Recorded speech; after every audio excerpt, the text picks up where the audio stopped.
Good morning বন্ধুরা, আশা করছি সবাই ভালো আছো। আমরাও মোটামুটি সবাই ঠিকঠাকই আছি। এই দেখো, শুধু পিঁপড়ে গায়ে ওঠে, হয় ছোট পিঁপড়ে গায়ে উঠবে, নয়তো বড় বড় ওল্লা টাইপের আছে ওগুলো গায়ে উঠবে। মানে এত পছন্দ আমার গাটা ওদের যে কি বলবো। সে ছাদে যদি আমি জামা কাপড় মেলে এসছি না, তবুও দেখবো পিঁপড়ে গায়ে উঠছে। মানে 24 ঘন্টা পিঁপড়ে গায়ে উঠছে, আর পিঁপড়েদের নিয়ে আমি আর পাচ্ছি না। জানো না, বড় পিঁপড়ে হলে যাই হোক চোখে দেখা যায়, ছোট ছোট পিঁপড়েগুলো হলে দেখা যায় বলো বাচ্চাগুলোকে? কি আর করবো, ওরা কামড়ে ধরে, আবার সেই ঝেড়ে ঝুড়ে পড়তে হয়। তো যাই হোক, সকালবেলা উঠেছিলাম, কিন্তু উঠে ভিডিওটা স্টার্ট করিনি, কারণ হচ্ছে কাজ ছিল সকালবেলায়। বাড়িতে যদি দেখবে শরীর টরীর কাউর যদি খারাপ হয়, তাহলে মন মেজাজটা সেভাবে ভালো লাগে না। পার্থিব জ্বর থেকে উঠলো, পার্থ জ্বরে পড়লো। পার্থিব জ্বর থেকে উঠেছে, 1 সপ্তাহ হয়েছে। 1 সপ্তাহ রেস্ট দিয়েছিল ভগবান আমাকে, বললো একটা সপ্তাহ একটু রেস্ট নিয়ে নে, তারপরে নয় পার্থকে দেব। তো যাই হোক, 1 সপ্তাহ রেস্ট নেবার পর পার্থকে দিয়েছে। সে 2 দিন, কালকে নিয়ে 3 দিন ধরে ভুগছে। 2 দিন তো অফিসে যায়, মানে অফিসে গেছে, কালকে আর অফিস করতে পারিনি, সোজা চলে এসছে। সকালবেলা ডাক্তার দেখিয়েছে, তার আগে আমাদের ঝগড়া হয়ে গেছিলো। হ্যাঁ, তারপর যাই হোক ডাক্তার দেখিয়েছে, কিন্তু এত কথা বলতে হয় ওকে, কথা বলতে বলতে ওর গলায় গেছে বসে। ফোনে কথা বলছে করে, আমি তো শুনতে পাচ্ছি না, আমি তো বুঝতে পারছি না, আমি কি করে বুঝবো বলো? ওরকম করলে, যে মানুষটা কথা বলে সেই মানুষটা যদি করে ওটা শোনা যায়? বাড়িতে এসে করছে। তা বললাম গার্গিল করো, ডাক্তারবাবুও বললো গার্গিল করতে। তো যাই হোক করেছে, এখন একটুখানি ঠিক আছে। কিন্তু আজকে বললাম তোমাকে যাওয়ার দরকার নেই, আজকেও যদি তুমি বকেছো তাহলে তোমাকে আর কালকে খুঁজে পাওয়া যাবে না। বলছে না না, আমি আজকে যাব না, রাতেই ডিসিশন নিয়েছে যাবে না। তো রাত 2টোর সময় একবার আমি উঠেছিলাম, উঠে গা হাত পা দেখলাম যে কতটা গা গরম বা কিছু। আর ডাক্তারবাবু বলেছে আলাদা শুতে, কারণ আমাদের সাথে না শুতে বারণ করেছে। তো ওই ঘরে শুয়েছে আর আমরা এই ঘরে শুয়েছি। উঠে একবার দেখে আসলাম, গাটা ঠান্ডা, ডাকলে তো সারা শব্দ পাওয়া যাচ্ছে না, জ্বর হলে এটা হয়। তো সকালবেলা বললাম কি খাবে বলো, কি খাবে, দিলাম একটুখানি ডাল, অল্প একটু চাল, মানে এইটুখানি চাল নিয়েছি, বিশ্বাস করবে না, এইটুখানি চাল। মানে একটা ডিম হাতে নিলে যে মানে যেরকম হয় ওরকম একটু চাল নিয়েছি, অল্প, 1 কাপও হবে না, হাফ কাপও হবে। তো ওই কাপের হাফ কাপ একটু চাল, একটু ডাল, 3-4 টুকরো পেঁপে, 2 টুকরো আলু দিয়ে ভালো করে প্রেশার কুকারে দিয়ে সিটি দিয়ে নিয়েছি। মানে সেদ্ধ ভাত টাইপের হয়ে গেল। একটু ঘন ঘন করে রাখলাম, রেখে ওকে অল্প একটু দিয়েছি, একটা বাটির মধ্যে অল্প একটু দিয়েছি, খেতে পাচ্ছে না, কফ কাশি হয়েছে তো খেতে পাচ্ছে না। পার্থিবকে ওটা দিলাম, প্রথমে বললো মা আমি এটা খাবো না, বললাম এটাই খা বাবু, সকালবেলা রান্না হয়নি, এটাই খেয়ে যা। আর তুমি টিফিনে কি দেবে? আলাম বল তোকে কি দেবো। আচ্ছা ঠিক আছে, একটুখানি মাখা মাখা করে একটু আলুর তরকারি, কালো জিরে দিয়ে একটু সাদা আলু করো, আর একটুখানি রুটি করে দাও। আর ও তো আবার এখন ভাত ফাত নিয়ে যায় না, সকালে সেইভাবে ভাতের কিছু আইটেম মানে খাবে যে সেরকম আইটেম কিছু ছিল না, ওই জন্য রুটিই নিয়ে যায়, এখন আর ভাতটা নিয়ে যেতে চায় না। তো রুটি দিলাম, দিয়ে ওকে দিয়ে আমি আবার গেছিলাম বাজারে।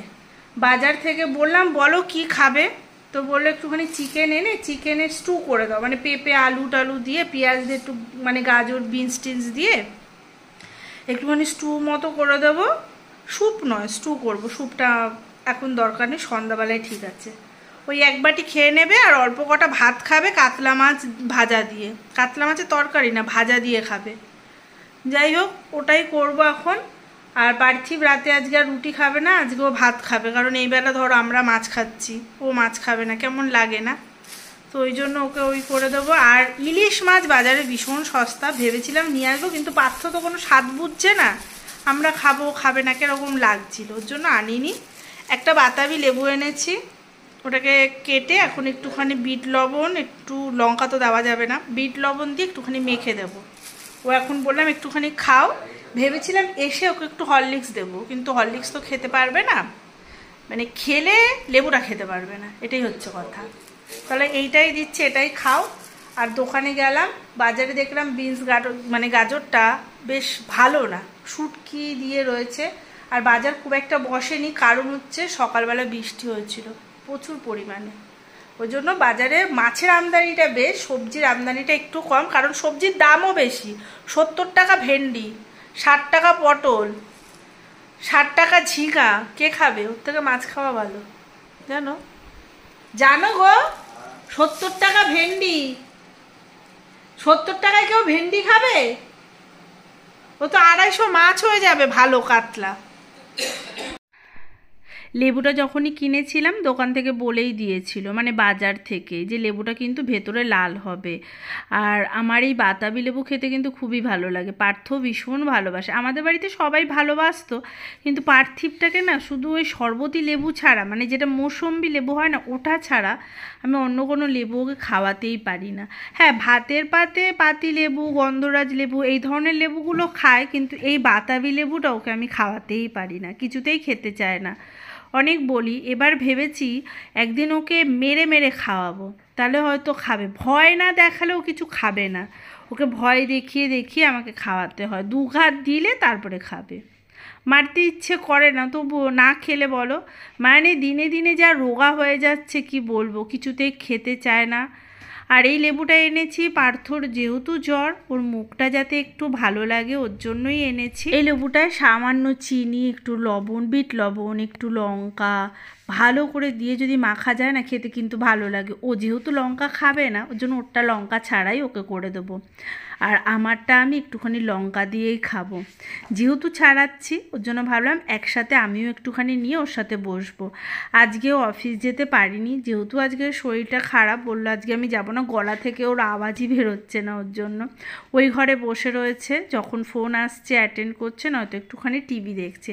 টিভিতে ও আবার একটুখানি মুভি টুভি দেখে, আমিও মাঝে মাঝে দেখি, সব সময় যে দেখি তা বলবো না, কারণ আমি কিন্তু টিভি দেখতে একদমই পছন্দ করি না। সিরিয়াল দেখা এগুলো আমি একদমই ভালোবাসি না। আগে না শাশুড়ির পাল্লায় পড়ে দেখতাম, মা তখন চালাতো, ওর জন্য বসে বসে দেখতাম, আর নেশাও হয়ে গেছিলো। তারপরে এখন আর আমি দেখি না খুব একটা। আমি বললাম না, ওই যে কার্টুন দেখি, কোনো কোনো সময় একটু গান শুনি, বেশিরভাগ আমি মোবাইলেই গান শুনি, টিভিতে খুবই কম শুনি। পার্থকে বললাম তুমি একটু ওই ঘরে যাও, একটুখানি বেডের কভারগুলো একটু চেঞ্জ করব, মানে চাদর ফাদরগুলো একটু পাল্টাবো। এই চাদরটা প্রায় অনেক দিন ধরেই রয়েছে, ভাবলাম একটুখানি পাল্টে নিই। এই চাদরটা ফেলে আর একটা সাদা চাদর আছে, ওটা নেব, কারণ যখনই না নোংরা হয়ে যায় আমার না গাটা কেমন গিন গিন করে, আমার একদম ভালো লাগে না। আমার সব সময় পরিষ্কার জিনিস থাকবে, ওটাই আমার ভালো লাগে। আমি যদি একদিনের জন্য বা 2 দিনের জন্য কোথাও যাই না, বাড়ি এসে মনে হয় কি ঘরটা আমার কেমন, বিছানা চাদর ফাদর যা আছে না সব পাল্টে ফেলবো, ফেলে তারপর আবার নতুন মানে কি কাঁচা ধোয়া যতক্ষণ না পাতবো না ততক্ষণ শান্তি পাই না। আর আজকে আমি এই ঘরটা এসেছি হচ্ছে এই জায়গাটায়, তোষকটা তো এই খাটের নয়, এটা হচ্ছে আমার শাশুড়িমার ওই বাড়িতে একটা বড় খাট আছে, ওই খাটের। তো আমি এনেছি এটা, এনে এই খাটে দিয়েছি। আর এটা একটু বড়, ভাবছি বর্ষা বৃষ্টিটা চলে যাওয়ার পর ওই তোমার ওই যে যারা তুলোর বালিশ ফালিশ বানায়, তো তাদেরকে ডেকে এই তোষকটা এই মাপের একটু করে নেব, তাহলে একটু উঁচুও হবে।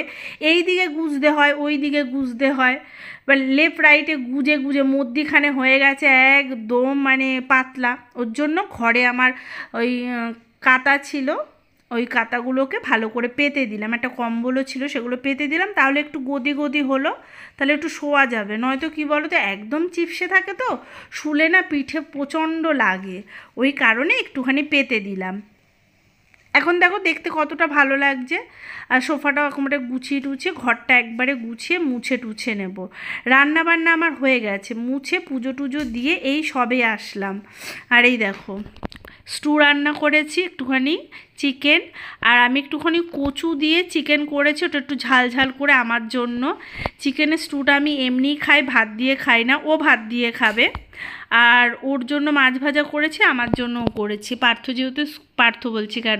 পার্থিব যেহেতু স্কুলে গেছে, ওর জন্য তো আর মানে করে রাখা যাবে না, যদি ও বলে ভাত খাবো তাহলে করব, নয়তো ওকে সকালে যখন ও স্কুলে যাবে তখন ওকে একটুখানি ভেজে দিয়ে দেবো।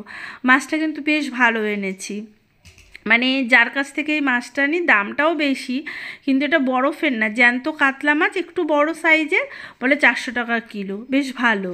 যাই হোক, দুপুরে খাওয়ার পর তারপরে তোমাদের সাথে কথা বলতে পারিনি, এটা হচ্ছে পরের দিনের, কারণ পার্থরও ভালো লাগছিল না, ওর মাথা ফাতা টিপে দিতে হচ্ছিল, আর আমার ইচ্ছেও করছিল না ভিডিও করতে। পরের দিন সকালবেলায় ওরা কি খাবে সেটা আমাকে রাত্রে বলেছিল, মা তাহলে তুমি এটা করবে। তাহলে ঠিক আছে, তাহলে তুই স্কুলেও নিয়ে যেতে পারবে আর তোর বাবাও একটু নিয়ে যেতে পারবে। ওর বাবা বললো না আজকে আমাকে অফিস যেতেই হবে। তো আমি বললাম ঠিক আছে তাহলে মিক্স ফ্রাইড রাইস করি। তো তার জন্য আমি সমস্ত কিছু কেটে নিয়েছি, একটু চিংড়ি, একটু চিকেন এনেছিলাম, তার থেকে কিছুটা রেখেও দিয়েছিলাম, বিনস গাজর এগুলো নিয়েছি, সমস্ত কিছু মানে মিক্স যে ফ্রাইড রাইসটা হয় ডিমের কুচি টুচি দিয়ে, তো সেটাই করব। ওটা খেতে কিন্তু খুব ভালো লাগে, ওটা আমরা তিনজনে শুধুই খেয়ে নিতে পারি, কিন্তু আজকে শুধু করব না, ডিমটাও করব না, আজকে একটু পনির আছে, পনিরের তরকারি করব, তো সেটা দিয়ে ওরা খেয়ে নেবে খানে। আর অতটা আজকে হয়তো তোমাদের দেখাতে পারবো না, আমার নিজের শরীরটাও ভালো না, এদের সেবা করতে করতে না আমার নিজের শরীরটাও কেমন খারাপ হয়ে গেছে। আর সকালবেলা আজকে নতুন গ্যাসটাও লাগিয়ে দিয়েছে, বললো যে নতুন গ্যাসে একটু ভালো মন্দই রান্না করো, তাই ভাবলাম ঠিক আছে এটাই ঠিক আছে। তো এটা ভাজাভুজি হয়ে গেছে, আর গ্যাসটা লাগানোর পর কেমন লাগছে যখন আমি রান্নাঘরটা পরিষ্কার করব, মানে করা হয়ে যাবে তারপর তোমাদেরকে একবার দেখাবো কেমন লাগছে, অবশ্যই বলো। হ্যাঁ, একজন দিদিভাই তো বলেই ছিল যে মামনি 3 বার্নারের কিনেছো তো, 3 বার্নারের কিনলে সংসারে বলে অশান্তি হয়, এটা আমি জানি না, ঠিক আছে। আর সেখানে আবার অন্যান্য দিদিভাইরাও কমেন্ট করেছে, বলছে আমারও ঘরে আছে, কই আমি তো অশান্তি দেখছি না, এই তুমি তো হাসালে, এরকম বলছে। তো যাই হোক এটা আমি জানি না, আমি বলতেও পারবো না, এই সবের ওপর ঝগড়া ডিপেন্ড করে না, কি বলো তো, কিভাবে আমরা ভালো থাকবো তার ওপর ডিপেন্ড করে, আর কিভাবে খারাপ থাকবো সেটা আমাদের সম্পূর্ণটা আমাদের মনের ওপর ডিপেন্ড করে। আমরা যদি ভালো মনে চলি তাহলে ভালো হবে, যদি খারাপ মনে চলি তাহলে খারাপই করব। তো কথাটা হচ্ছে এরকম। তো যাই হোক আমি এখন মিক্স করে নিলাম, একদম মিশি টিশি একদম সুন্দর হয়ে গেছে, ওদিকে আমার তরকারিও হয়ে গেছে। তো গ্যাসটা মুছে তোমাদেরকে একটু দেখাবো, ওদেরকে একটু অফিস পাঠিয়ে নিই, অফিস স্কুল ওদেরকে পাঠানোর পর আমার খাবারটা আমি গুছিয়ে ওখানে রেখে তারপরে পুরোটা মানে কিচেনটা পরিষ্কার করে নিয়েছিলাম, পার্থিবকে তার মধ্যে আবার দিয়েও এসছি। তো দিয়ে এই দেখো কি সুন্দর লাগছে না, আর এটা কাচের, আর এই সাইডে মানে এই যখন তুলবো না এটা এগুলো দেখো ফুটোনে, এই যে দেখতে পাচ্ছ একটুখানি ট্যাচ্ছা মতো রয়েছে, এই যে এইখানটায় ওই যে গ্যাসের ইয়েটা বসাবো রডটা, এই রডটা কিন্তু ওখানে আটকে যাবে, এই যে ওটা নড়বেও না চড়বেও না, প্রত্যেকটাতেই তাই রয়েছে, ফুটো নেই। আমার ওই গ্যাসটায় আমার আর একটা আছে ওই বাড়িতে, সেটাই আবার ফুটো আছে, এটার আবার ফুটো ফুটো কিছু নেই। আর এটা তো পিজিয়নে আর একটা সুবিধা আছে, এটা কিন্তু লাইটার দিয়ে জ্বালাতে হয় না, মানে যখনই আমরা এর অন করব তখনই ওটা জ্বলে উঠবে, আবার যখন আমরা অফ করব এমনি অফ হয়ে যাবে, মানে লাইটার আমার লাগবে না। এটা কিন্তু নতুন সিস্টেম করেছে, বেশ ভালো হয়েছে। রান্নাঘরটা মোটামুটি একটু গুছিয়ে দেখালাম, এমনি গোছানো হয়ে গেছে, শুধু তাকগুলো একদিন পরিষ্কার করব আর চিমনিটাকে একদিন পরিষ্কার করব। ভাবছি চিমনিটাকে একটু লোক ডেকেই পরিষ্কার করাবো, কারণ মাঝে একবার আমি পরিষ্কার করেছিলাম আর ওটা পরিষ্কার করতে না অনেকটা টাইম লেগে যায়, প্রায় 2-3 ঘন্টা তো ওখানেই লেগে যায়, তেল তো তেল জিনিসটা পরিষ্কার করতে অনেক টাইম লাগে। আর পেছন থেকে দেখো জানলাটাকেও একটু পরিষ্কার করে এসেছি, সাদা জানলা কালো হয়ে গেলে দেখতে খুব বাজে লাগে, রডগুলো তো পুরোই কালো কালো কালো হয়ে গেছে। একদিন ভাবছি ওরকম একটুখানি ওই নীল নীল তো হ্যাঁ ওরকম রং কিনে এনে ভাবছি একটুখানি লাগাবো। যাই হোক রান্নাঘরটা কেমন লাগছে অবশ্যই কমেন্টে জানিও। আজকে জানলাগুলোও ঝেড়েছি তাই তোমাদেরকে দেখাচ্ছি, দেখো জানলাগুলো পরিষ্কার করে রেখেছি, আর এখানে কাচের গ্লাসগুলো রেখেছি, কাপ। তো চলো আজকের মতো ভিডিওটা এখানেই।